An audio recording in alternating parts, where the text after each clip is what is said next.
Hello, everyone. Welcome to the Newsbrowse News broadcast.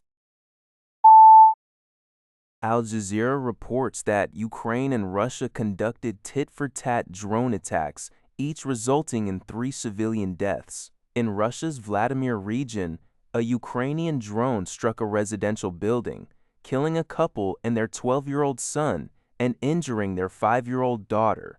Meanwhile, a Russian drone hit a city bus in Nikopol, Ukraine's Dnipropetrovsk region, killing 3 people and injuring 12 others.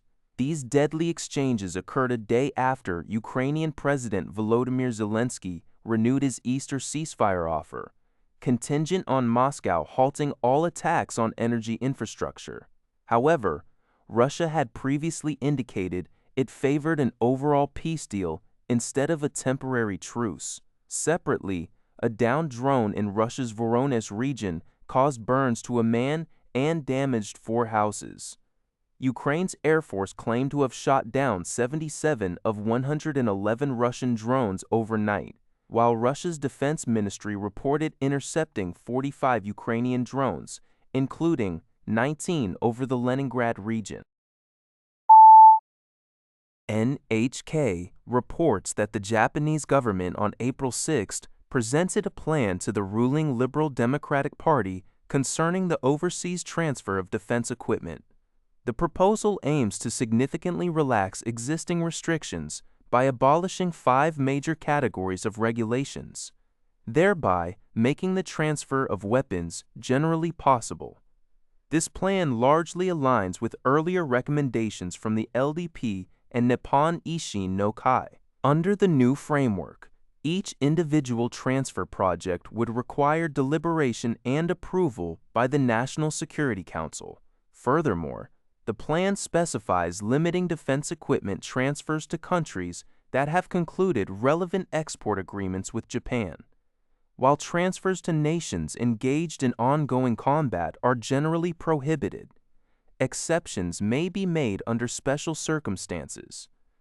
Regarding parliamentary oversight, the government's proposal states that the Diet will be notified after a decision to implement an equipment transfer has been made.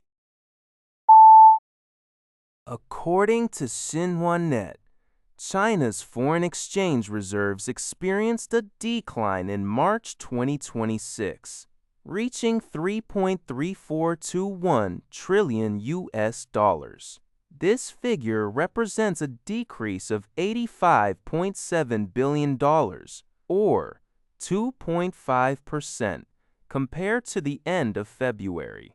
The State Administration of Foreign Exchange attributed this reduction primarily to the global macroeconomic environment, monetary policies of major economies, and market expectations. Specifically, the U.S. dollar index saw an increase, while prices of major global financial assets declined. The combined effects of exchange rate conversion and changes in asset prices were cited as the reasons for the drop. Despite this decline, the administration emphasized that China's economy demonstrated steady and improving performance during the period, fostering new and higher quality development momentum. This robust economic performance, according to the State Administration of Foreign Exchange, provided solid support for maintaining the overall stability of the country's foreign exchange reserves. CNA reports that Singapore's Foreign Affairs Minister Vivian Balakrishnan has firmly stated that Singapore will not negotiate for safe passage through the Strait of Hormuz. Speaking in Parliament on Tuesday, Dr. Balakrishnan emphasized that transit through such international waterways is a fundamental right, not a privilege to be granted or a toll to be paid.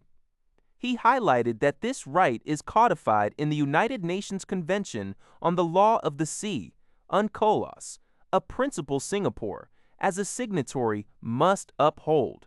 The minister noted that Iran had previously offered safe passage to vessels from other Asian states, including China and India, for a payment.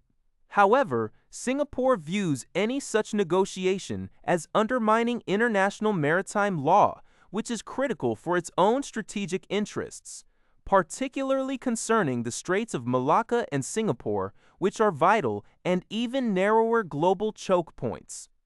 Singapore is actively monitoring the situation and engaging international and regional partners to establish safe maritime corridors, while stressing the increasing volatility of the global environment.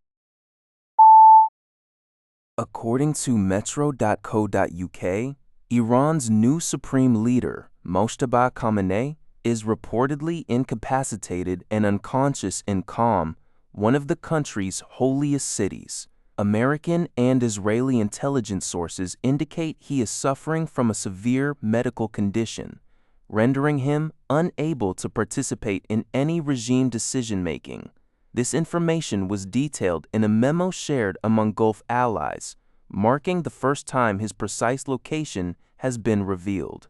Mojtaba Khamenei took over leadership after his father, Ali Khamenei, was killed in an airstrike in late February, which also left the younger Khamenei with injuries including a fractured foot and facial lacerations. Despite issuing a written statement days after being named supreme leader, its legitimacy is now under scrutiny given his reported health issues and absence from public view for over a month.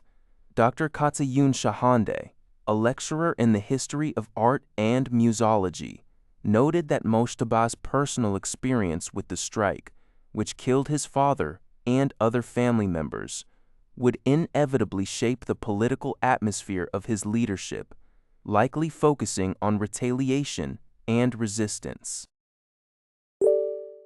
That's all for this video. Thank you for watching. See you in the next video.